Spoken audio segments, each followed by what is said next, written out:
You're listening to Living Full Out with Nancy Solari. As a life coach, Nancy can teach you how to stay strong under pressure and work through challenges you face. Being legally blind, Nancy inspires others to be resilient in overcoming obstacles and live full out. You can ask Nancy for advice in your life on relationships, finance, business, health, and more. Just call in at 800-333-0001. Once again, that's 800-333-0001. Now, here's Nancy. Hello and welcome to the Living Full Out Show. My name is Nancy Solari, and today we're going to talk about grieving. Now, grieving is a heavy topic when we consider loss or mistakes we've made, but also grieving can be positive because when we grieve, we flush out the negative emotions, the loss, the sadness, and you have to do that to get to the other side. And then whatever it is that you're grieving for, maybe it's a loss of a pet or a family member, or maybe it was a mistake or a time that you failed.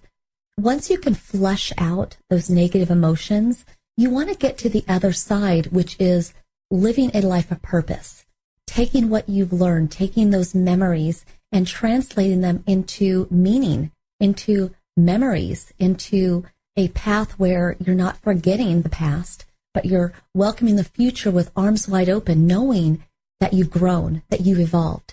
And we're also going to be taking your calls. The number is 800-333-0001.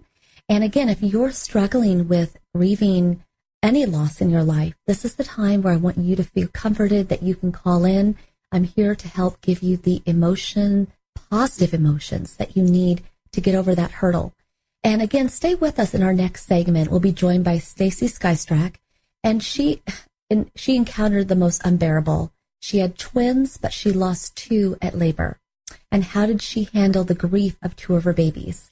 It may seem like a heavy topic, but actually she's made a hugely purposeful life for both of those two little ones that had passed. So we're going to go to the phones like now and talk to one of our callers. Hello, welcome to the Living Full Out Show. Hi. Hello. Hi, thank you for calling in. How can we help you today? Hi, I just had a question. I'm looking to switch careers, and right now I'm doing retail, and I was thinking about doing getting into the electrician business, and it's just hard for me to take that step, you know what I mean? Mm-hmm. What is it that you like? So you want to be an electrician, right? Yes. What is it that you like about that career, that job? I like that you gotta use your mind, you know what I mean? Like, my job right now, I just go in and I'm an autopilot. I already know what I'm going to do for the day. I have an idea of what's going to happen, but I like being able to walk into a situation and like being able to problem solve and doing different things every day. So you know what? Let's become that. Let's become that man, right? We got to switch. Yeah. We got to switch up. We got to switch up the energy. So how do we do that? Well, the biggest thing is, I have a feeling you're going to be a great electrician. You believe that too? I do. Right? Can you say it with a little bit more energy? I do. Oh, yeah. Right? Oh, yeah, I will. So the reason why I asked you to say it with more energy is because it all vibrates from your mouth, your heart, your core. And when you go out there and you're talking to a client or you're in school, it's all going to vibrate from you as to how much momentum you're going to have in achieving that career. And then the other thing, too, is network. I would try to build as big of a community as you can. That might be other electricians that you admire, and you can kind of learn from them and see how they run their business or their clientele. It might also be potential clients. And I believe that it's okay to operate from the as-if factor. Okay? Well, you may not be a full-time electrician yet. You want to function as if you are, you know? So depending on if you're still in school and still learning, obviously you can't give up business cards and say you're going to take them on as clients yet, but you can, but you can still educate people, right? Like living in your truth. So when you're out and you're talking to people at a get together or a party, believe it or not, they're about to be educated on the life of an electrician. right? You can educate people. You can get people excited. And then when you open that can, people are going to be like, oh, yeah, in fact, we have this switch that doesn't work. And, oh, last year this happened. And then that's where you really step up and shine, right? Because now at this party, you're talking your game. You're showing your power. Do you get that? Yeah. But it's all going to stem from the vibration of you and you just putting yourself out there. I have no doubt you will do great. And I know right now you're stuck in a job that you're an autopilot on. I encourage you to consider a plan of exit. Might be 6 months, might be a year. Depends on if you have to jump from one lily pad to another and financially pay for that time. But I know you can do it. Right? You're right. Am I right or are you right? We're right. We're right. But actually, you're right. Okay. I thank you so much for calling in. You got this. Thank you. You can do this. Thank you for having me. You got it. Very much. Thank you so much. Take care. Bye-bye. Sometimes in life, we just have to be reminded, I should say, that we can do it, that we are of value, of worth, and that our dreams and goals are literally right there. We just have to step in and own it. Grab it. So we're going to go back to the phone lines now and talk to another caller. Hello, welcome to the Living Full Out Show. Thank you so much for having me. Absolutely. So how can we assist you today? Hi. So I'm wondering, how do I fit in a work environment when so many of my employees are much older than I am? How old are you? I'm 21. 21? Okay. And how old are they? So they range from, I'd say, 45, and some of them are retiring almost every week. Okay. So I realize that you're not big on reading up on AARP, or maybe you are not, I don't know, maybe you want to start finding out what it is that they do. What do they read? What channel on the news do they watch? And you want to start to study your coworkers. So when they start to talk about what's going on in the world, in the news, when they're looking at retirement plans, whatever it is, whatever the conversation may be, you want to be able to jump into that conversation. Sure, age, 21, it's just a number. But when you're able to sit down and hang out with them, and, I would probably shy away from, saying my mom, my grandparents, I wouldn't like, that's really going to make them feel old. I wouldn't do that. But, just being able to jump into their conversation. And then also, sometimes you're going to be able to keep them young, keep them vibrant, bring your age group into their lives, right? I'm sure they might have kids, they might have grandkids, and they want to be in the know. True.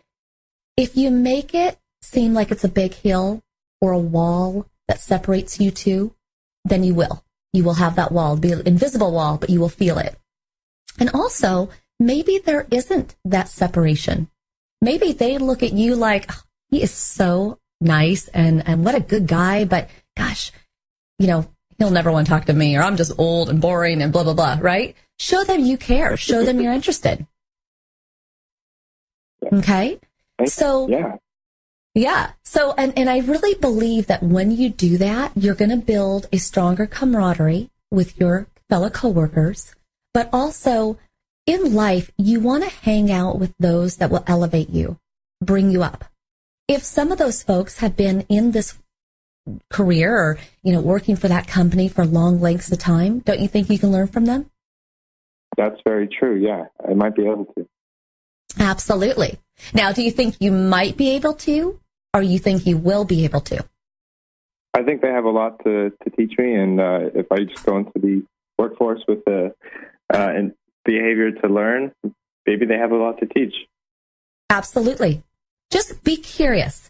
Ask a lot of questions about their interests, what they like, and then study up on what they like. And then that way you'll just be in the same lingo as them. That's great advice. Thank you so much.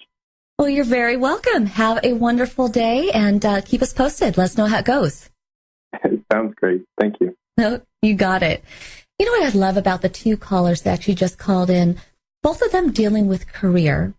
But sometimes when we feel as though we're an arm's length away from others. Like we just don't have the same skills as others.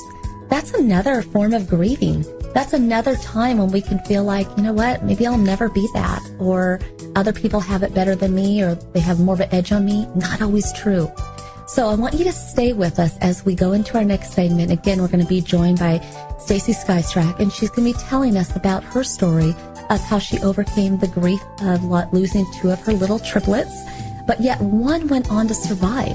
That's awesome. Let's hear her story. And consider what it is that you need in your life in terms of overcoming loss or grief. This is the time for you to get empowered, inspired, so that you can take action and not be settling for less. This is the Living Full Out Show. I'm Nancy Solari. Stay with us. We'll be right back.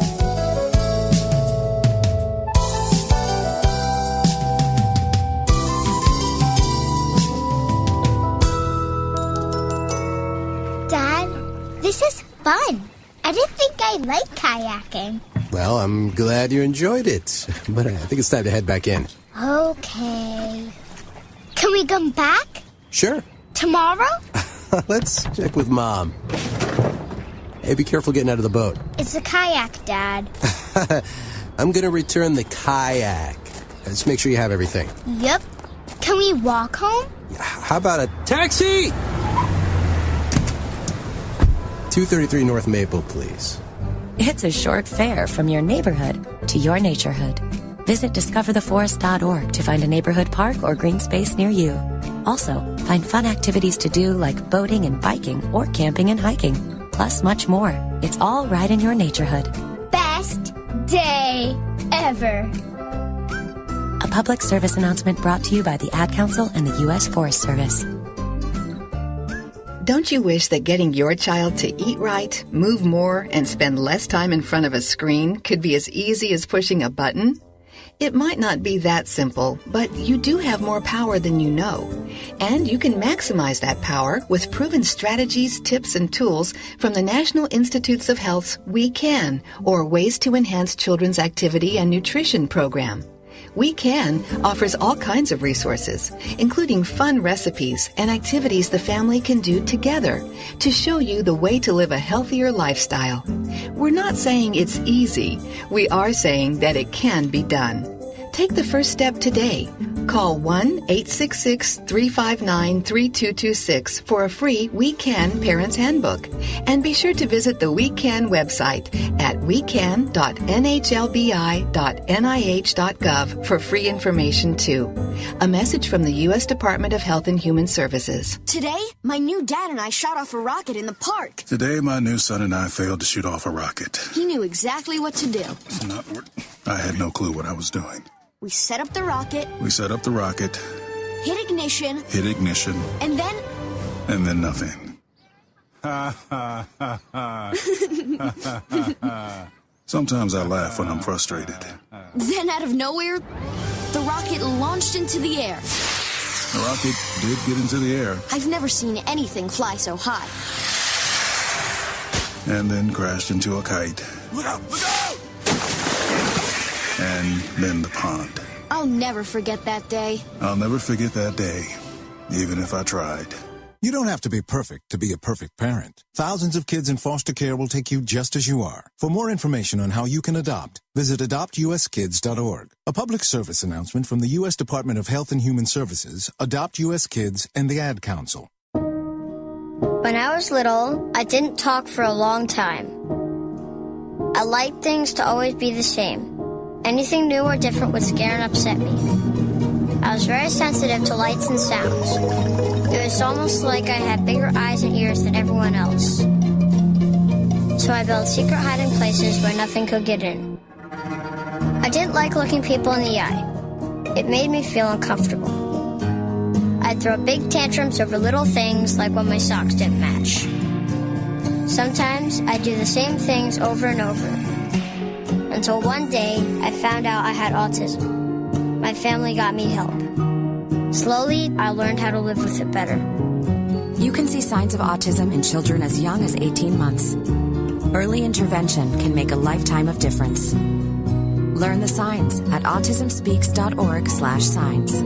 Brought to you by Autism Speaks and the Ad Council. You're listening to Living Full Out with Nancy Solari. With Nancy's expertise, you'll learn how to embrace your potential and strive for success. If you have a question or need further support, send us an email at connect@livingfullout.com. Now, here's Nancy.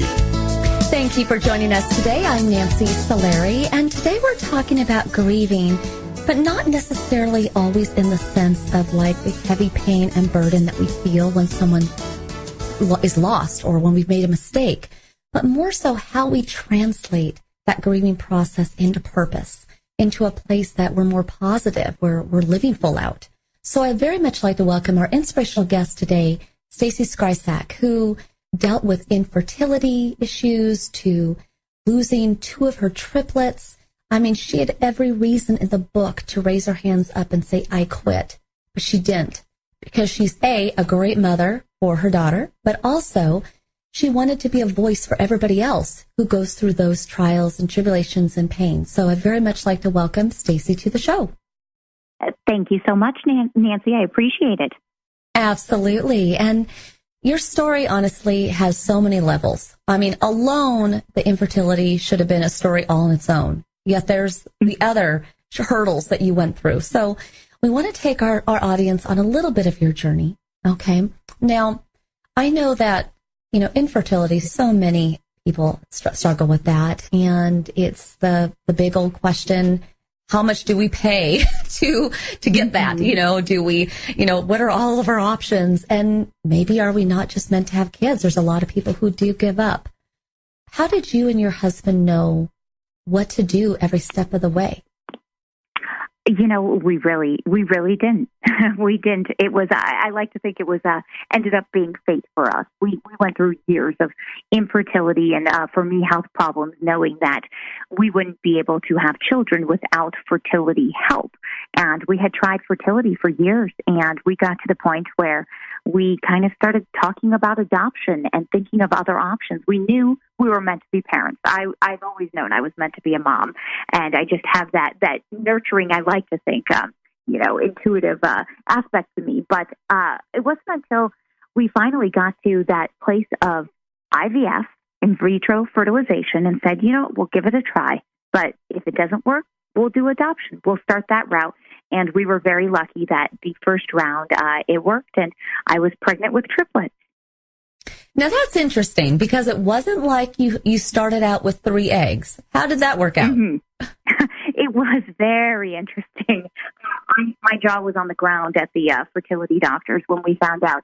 They actually implanted 2 embryos for us, but because of there was a very, very small chance that one of them or both could have split. And it was about, I think they told us, a 2 to 3% chance. So we never even were discussing triplets. We thought, let's hope both of them take. We're one and done, and we can have twins, and we'll have our perfect family. And it wasn't until we got to the 6-week mark, and they went to go check the embryos, check our children, and they found a heartbeat on one, and they found a heartbeat on the second one, and then the ultrasound tech said, and there is a baby C with a heartbeat. And my jaw was on the ground in shock. My husband was smiling from ear to ear, and the fertility doctor was extremely shocked. It had been years, 5 years since he had opened the clinic here where we live in Illinois, and it had never happened like that. So we had 2 identical girls and a boy. That is incredible. I mean, after that, you needed to go to Vegas. I mean, you were right? striking hot, girl. But I know that for the most part, pregnancy treated you well. I mean, you just had a good pregnancy. But at what point did you and the doctor start to realize there were problems? It wasn't until 18 weeks. We knew right away that this was going to be a very high-risk pregnancy with three children, and especially because 2 our girls were identical. That brings extra risks as well as just a high risk, high order multiples, they call it, with triplets and beyond. And it was actually, I was feeling great. I felt I was glowing. I just felt I was on cloud 9, so happy. I felt so beautiful and so exciting knowing that these 3 children were growing inside of me. And we went in for just a routine checkpoint. My husband wasn't even there. It was just the 18-week. We checked in with the high-risk doctor at the hospital, and he checked everything. The heartbeats looked great, and he said, let me just check the cervix. You're going to be traveling soon on a plane. We want to make sure. And at that point, I could see his face. The look on their face changed, the doctors, and they admitted me to the hospital right then and there. And unfortunately, one of the girls, my daughter Abigail, her sac that she was in was starting to come out, and they had to go in and do emergency surgery to save their lives. And luckily it worked, but we just kind of faced an uphill battle from then on. So at that 18-week mark, they were able to close the sac, so she wasn't coming. They were able to postpone that, which is great. Mm-hmm. At that point, did you feel like a sense of relief, like, okay, things are back on track? Or was there a part of you that was still a little weary? Yeah, we have always lived our lives cautiously optimistic, my husband and I. We are the more so the, glass half full kind of people. And so we just thought, bad things don't happen to us. We'll be fine. We will be fine. And they saved the children's lives. I went on bed rest, and I did everything by the book. And we just thought, it's going to be okay. We will be okay. And unfortunately, it was just one thing after another. At 20 weeks, my water broke, and I landed in the hospital for good. And we thought we were going to be delivering our children at 20 weeks. And we lucked out. And once again, God was on our side. And we were able to prolong the pregnancy. But I was on a strict bed rest in the hospital. And still at that point, we thought, you know what? Bad things don't happen to us. We're going to be okay. And unfortunately, life doesn't always go as planned. Yeah. It's great that you had the care that you did, and we'll talk about that later. But at what week did you start to go into labor? I went into labor at 22 weeks and 5 days. And most hospitals around the world do not consider that gestation, 22 weeks, as viable for children. So most hospitals, whether they may not have a NICU, a neonatal intensive care unit that can handle such small young babies, or they just don't have the staff, or they don't. That's their policy. Is a lot of times hospitals will not do any life-saving measures until 23 or 24 weeks. But at 22 weeks and 5 days, I went into labor, and a day later, at 22 weeks and 6 days, I delivered my children. And we were very lucky because the hospital was prepared. They knew I was on bed rest. I had met with the NICU doctors. We had a team of doctors ready for whenever I went into labor. And unfortunately, it was extremely early. Yeah, I know. And we're going to get more into that because shortly we'll have to go to a commercial break. But when we come back, and stay with us, Stacy, because, the story does definitely intensify here. But then again, Stacy ends it on a positive note, just like she is in real life. So I want you to stay with us so we can hear her story. And I want all of you to think about, what are you grieving in your life? But how can we take that pain and bring it to a more positive place, a more hopeful place? This show is dedicated to all of you who are feeling alone, feeling as though they're hopeless. And today, with Stacy's story, all the callers that are calling in, we want to bring you to a place where you can have a more positive outlook. So stay with us. We'll be coming right back after this break. This is the Living Full Out Show. I'm Nancy Solari. Stay with us.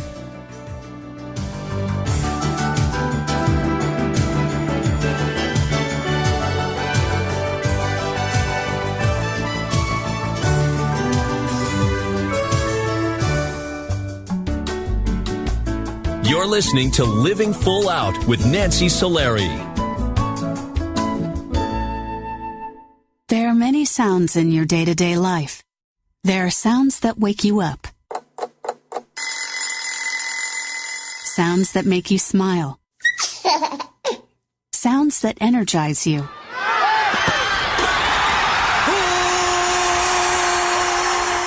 And sounds that help you relax.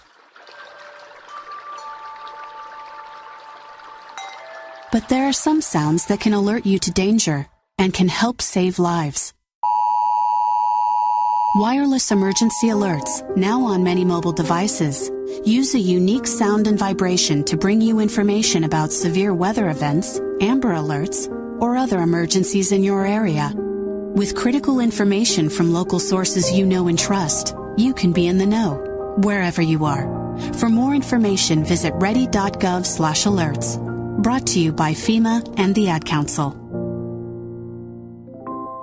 Keyboard Cat, Hamilton the Pug, and Toast Meets World. These are some of the internet's most beloved pets. With millions of YouTube views, shares, Instagram likes, followers, and fans across the globe.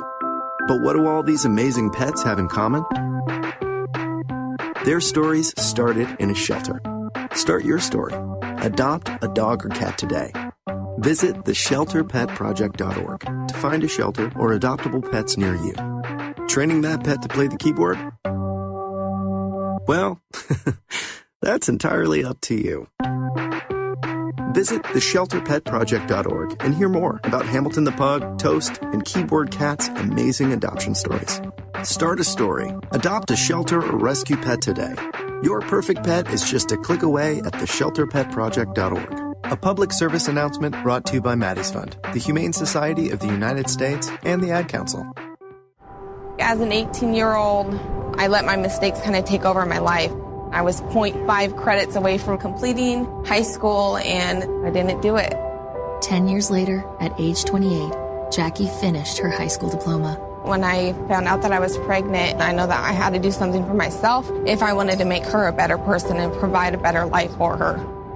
My family never stopped pushing for me to be better because they knew what I could become and who I could become as a person. My support team is amazing. The educational director, my sister, and even my 7-year-old daughter has just been more than the support that I could ask for. I've been given an opportunity, and I'm just thankful for it. No one gets a diploma alone. If you're thinking of finishing your high school diploma, you have help. Find free adult education classes near you at finishyourdiploma.org. That's finishyourdiploma.org. Brought to you by the Dollar General Literacy Foundation and the Ad Council. What if I could tell you that a full-blown wildfire was going to occur tomorrow right where you live?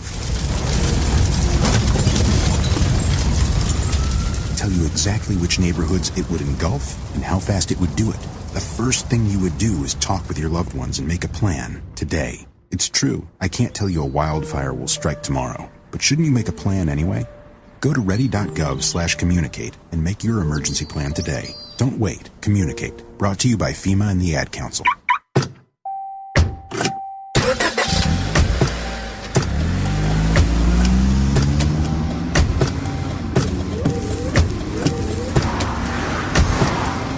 Driving has a rhythm all its own. Don't wreck it with a text. Before you get behind the wheel, silence your phone. Or better yet, designate a texter. For more text-free driving tips, visit stoptextstoprex.org. Brought to you by the Ad Council and the National Highway Traffic Safety Administration. You're listening to Living Full Out with Nancy Solari. As a life coach, Nancy can teach you how to stay strong under pressure and work through challenges you face. Being legally blind, Nancy inspires others to be resilient in overcoming obstacles and live full out. You can ask Nancy for advice in your life on relationships, finance, business, health, and more. Just call in at 800-333-0001. Once again, that's 800-333-0001. Now, here's Nancy. Welcome back. Thank you for joining us today. This is Nancy Solari and the Living Full Out Show.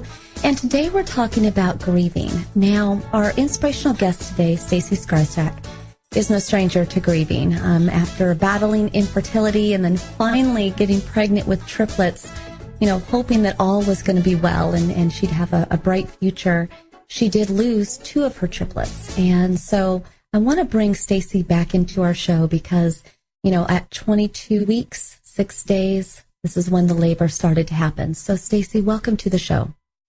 Thank you. And I know this is a hard topic to talk about. So, feel free if you need to take a moment or if you're sad. I get it. Okay. It's a really big deal even today. So here at 22 weeks and 6 days, you had to go into labor. And who was the first little one to be born? Well, our daughter, Abigail, she's the one that we like to think that she's the one that saved her brother and sister's lives because she hung on for so many weeks having so many issues. It was always her that we thought we would lose. And she was born just before 5 a.m. in the morning, and she passed away about 2 hours later. She was 1 pound at birth, and her lungs were just not strong enough. The neonatologist doctors, they tried very hard to intubate her and to get some oxygen levels. Unfortunately, she was just too weak, and so they handed her over, and my husband and I held her as she passed away in our arms. You know what? She was loved by you till the end. You know, that's part of being a good mom right there. That it is. Yeah. Now, how long was it after that 2 hours that your next little one was born? Well, we think it was a miracle because at that point my contractions slowed down, and at that point we assumed all 3 of my children were going to pass away, and they were able to. Doctors gave myself steroid shot, which helps premature babies with their lungs. It helps develop their lungs. And because my contractions slowed down, they were able to give me those, and it gave them some time to just sit there and cook away and hopefully grow. And unfortunately, about 15 hours, 16 hours later, my body was failing me. I was going into septic shock, and my body was shutting down, and they had to induce me, and I had to deliver the other 2 children. So it was right before 10 o'clock at night that we delivered. I delivered Parker, our son, and then shortly after, my daughter, Peyton.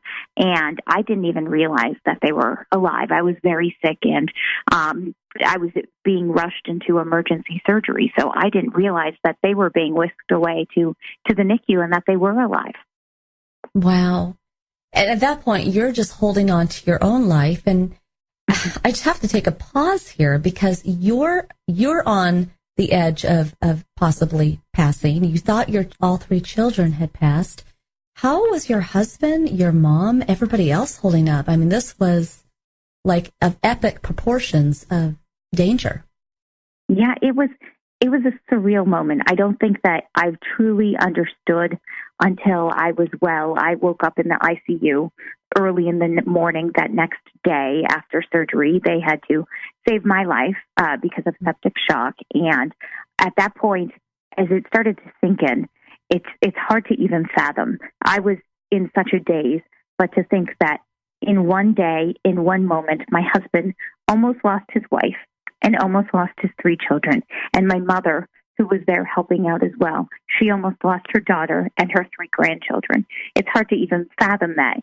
And yet I look at my husband, and he's the rock, and he's the reason that we've been able to get through so much, and that our marriage is stronger than ever because he's been that person that just really does understand, and his way of grieving is very different from a woman's way. And so he's helped me tremendously. And he's the rock of our family. I love that. I love that.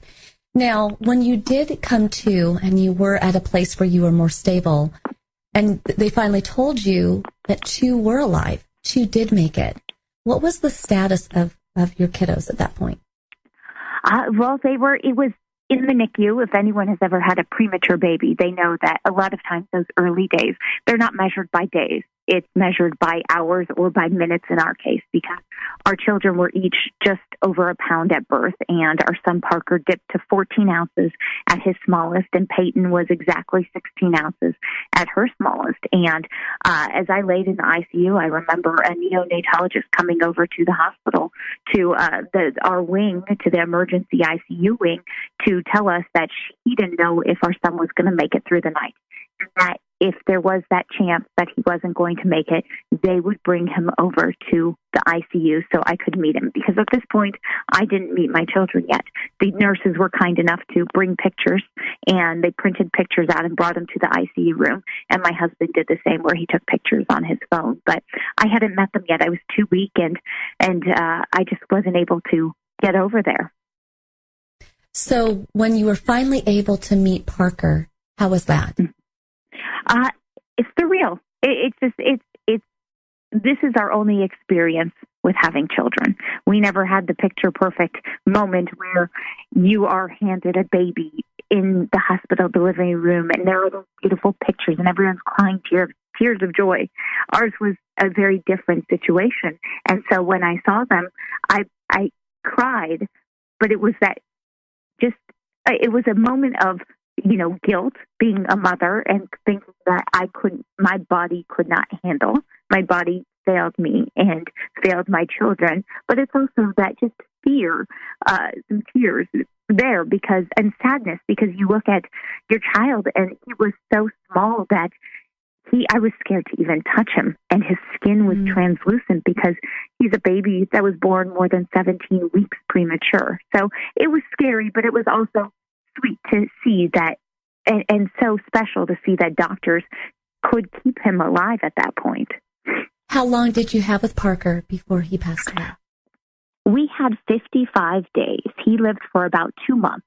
And unfortunately, he had some complications. He had surgery at about 3 weeks old, and from there, we found out a few weeks later that he had a brain injury from most likely the stress.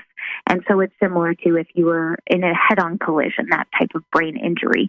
And that's why at day 55, we ended care, and he passed away in our arms. I just want to take a moment because I know how precious that was, that time. But then came your third one, who said, I am not leaving this world. You are stuck with me. And what is her name? And what was her journey?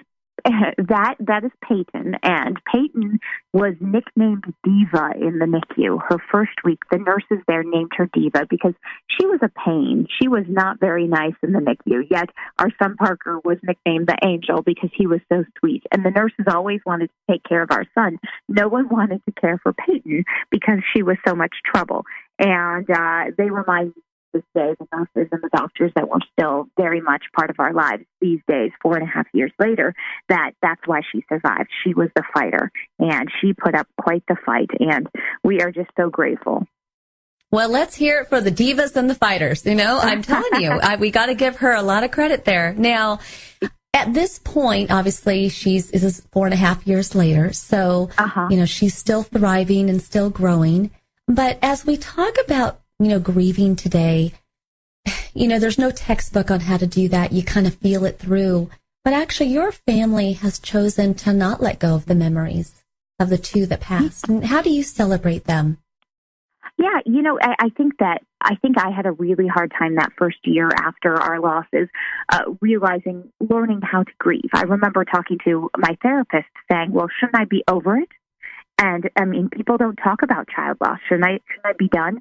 And she said, no, you never will forget that, and you will live with it every day. And grief changes over the years, but it does creep up at random times, and it just changes. But in a way, we've made it a beautiful thing. We honor our children.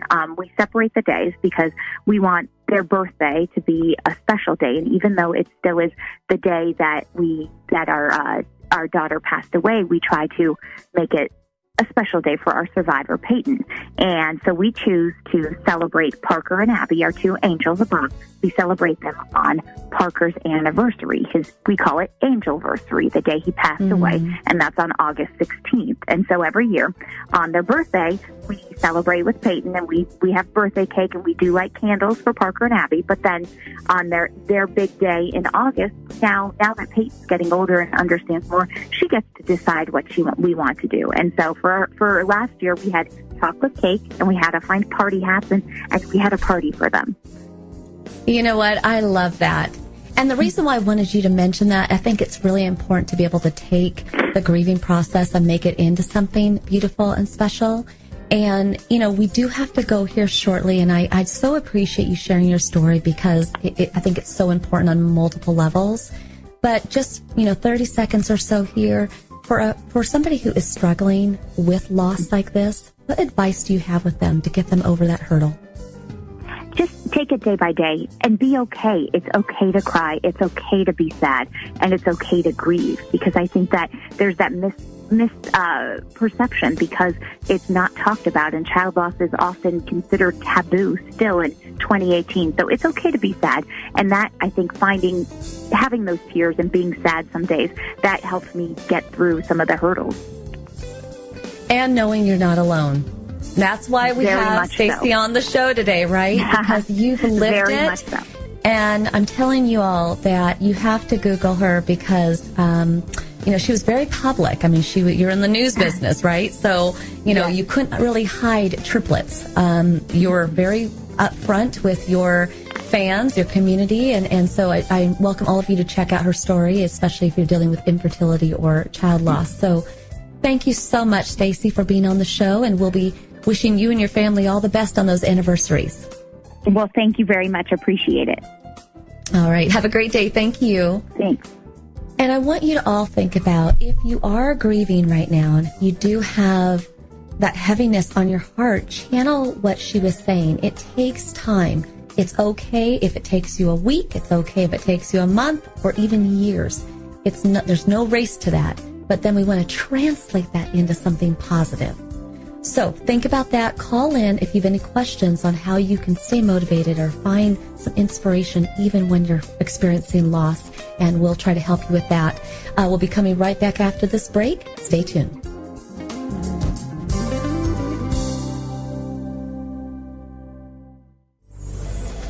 Well, Jason, I've got to tell you, you're pretty much everything this company is looking for in an entry-level candidate. Great. Your resume isn't quite what we're used to, but you've got a fantastic work ethic. Thank you. And I'm impressed by how you carry yourself.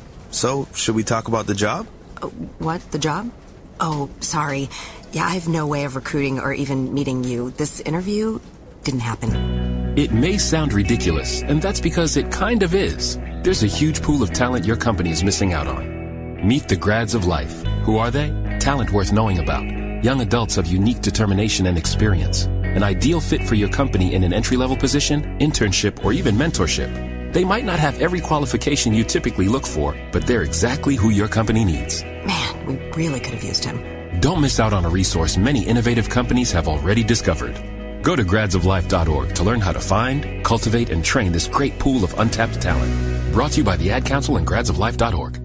The following message is about Medicaid and CHIP, free or low-cost health coverage for kids and teens. Enrollment is open year-round. Hey, voice lady, give me the mic. Okay. Hey, DJ, let's switch up the music.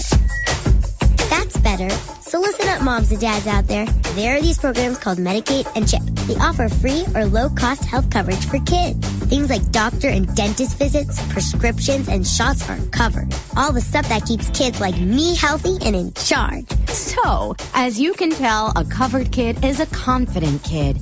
And it means confident parents, too. To learn more about affordable health coverage for your family, visit healthcare.gov or call 1-877-KIDS-NOW. That's 1-877-543-7669. Yep, you could do something big for your family today because enrollment is open year-round. This has been a message from the U.S. Department of Health and Human Services. And Sophia. They're gonna jump out of trees. You can't stop them. They'll go down the slide head first. They'll make parachutes out of sheets. They'll balance on things that are impossible to balance on, like the back of a couch or a windowsill or a scooter seat. They'll run with sharp objects. They'll run into walls. They'll climb things that won't hold their weight. They'll put their fingers in places where they could get smashed. They'll drive their tricycles down steep hills. They'll bounce balls off their faces. They'll step on each other. They'll jump on each other. They'll invent whole new ways to put themselves in jeopardy. But one of the most dangerous things kids will do happens while they're sitting perfectly still. Kids who ride in a car without a booster seat are much more likely to suffer serious or fatal injury during a crash than kids in boosters. But amazingly, 80% of all kids who need them aren't in them. After a toddler seat and until they're 4'9", booster kids, and don't let them down. Go to boosterseat.gov to learn more about the importance of boosters. A message from the U.S. Department of Transportation and the Ad Council. Hey, Nick Cannon here. So we all know we've got a lot of talent in America. But unfortunately, there's something else we've got way too much of. Childhood hunger.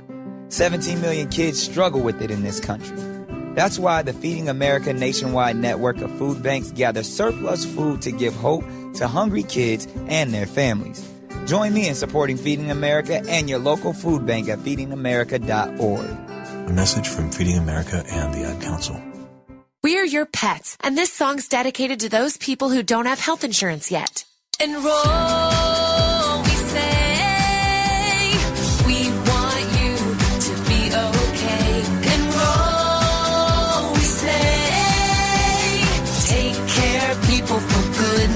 sake. Health insurance is now affordable and covers prescriptions, hospitalizations, and preventive care. Visit getcoveredamerica.org to learn more. And take care, people.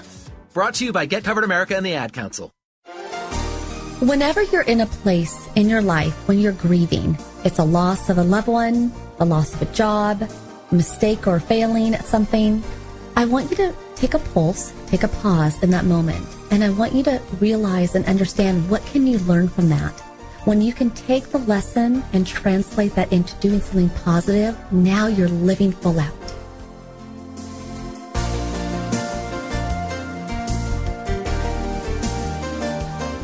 You're listening to Living Full Out with Nancy Solari. Nancy is here as a guide to show you how to rise above obstacles and savor each moment. If you have a question, call in live at 800-333-0001. That's 800-333-0001. And now, here's Nancy. Welcome back to the Living Full Out Show. I'm Nancy Solari, and today we're talking about grieving. And you know, when I think about grieving, I've lost several people in my family, and I think it's all about taking a moment that you can always remember with those people. I remember meeting my grandmother in the hospital and holding her hand and rubbing my thumb in a circle. And today, I can still take my thumb, put it to my other hand, and rub it in a circle. And it kind of made an emotional imprint that whenever I do that, I channel her. And I loved my Nana. Or I remember when my dad passed away of cancer, I was able to go in next to him and smell his skin, feel the warmth of it. He had already lost his hair, so I couldn't touch that. But I was able to take in as many remembrance senses as I could in trying to remember that moment. And I also encourage you sometimes to record, do family videos, have audios of people in your life, save voicemails, because sometimes it's so nice to go back and hear people's voices again. And then that way you can also continue to remember them. Now we're going to go to the phone lines and check in with one of our callers. Hello, welcome to the Living Full Out Show. Thank you for joining us. Good afternoon. Thank you. How can we help you today?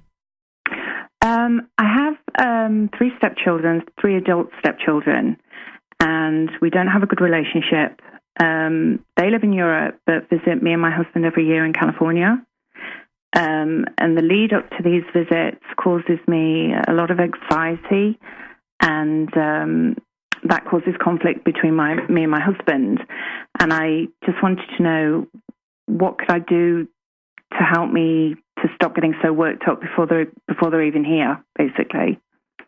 Let me ask you one quick question. The relationship you have with them, is it because they don't treat you well when they're with you? Or is it due to just distance? Or is it due to kind of something that's happened in the family, like a rift that's never been dealt with? It's gone on for many years now, and the relationship is pretty much non-existent apart from when I see them when they come to visit their father. So it's many years of I couldn't even tell you what the problem is now. It's just. But how do they treat you when they're with you? Are they distant? Are they mean when they're with you? Just you? Distant, very distant. Distant. It's okay. Very awkward. Okay. So here's what you want to do. You want to, I hate to say it, lower your expectations, but you want to look at these 3. They're obviously your husband's kids, and they're important to him and to you. But at the same time, you almost have to just look at it like be their friend and be as civil and as nice as you can be. And again, you are the adult, even though they're probably older.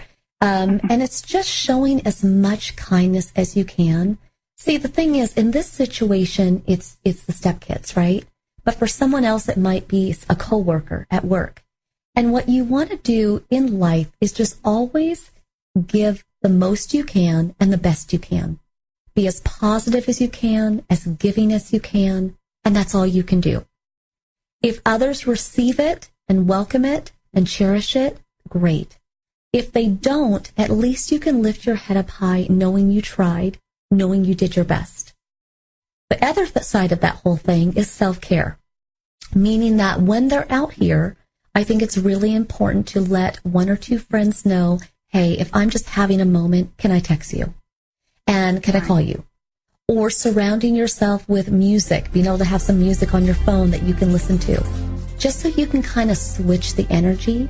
Because when something is negative going on, we will fester in it, we'll spiral around it unless we can switch the energy. And sometimes having a go-to friend or music to listen to will pull you out of that depression, that funk when you're there. Okay? Okay. But I think if you try those things, you're going to go into it with more control, and you'll retain your power rather than giving your power away. Does that make sense? That makes a lot of sense. Good, good. Well, I know you're going to do great. Don't fear it. They're going to come anyway. Just try to experience the best you can with them, but then have those go-to people in your life that you can contact. Okay? Okay, that's great advice. Thank you so much. Oh, you're very welcome, and thank you so much for calling in. Thank you. Bye-bye.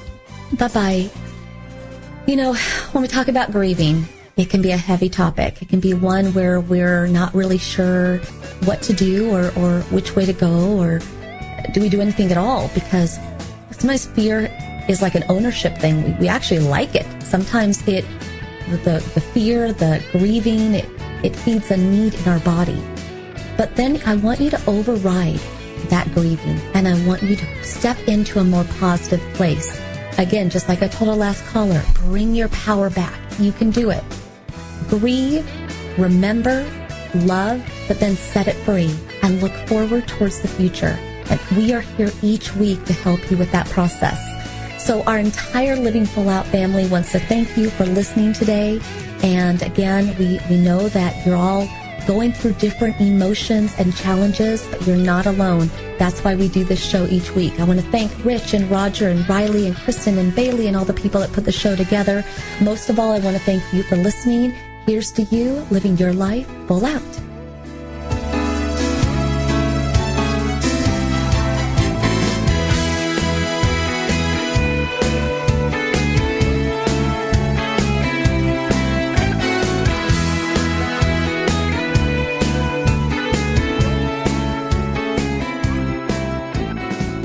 Thank you for listening to the Living Full Out Show with Nancy Solari.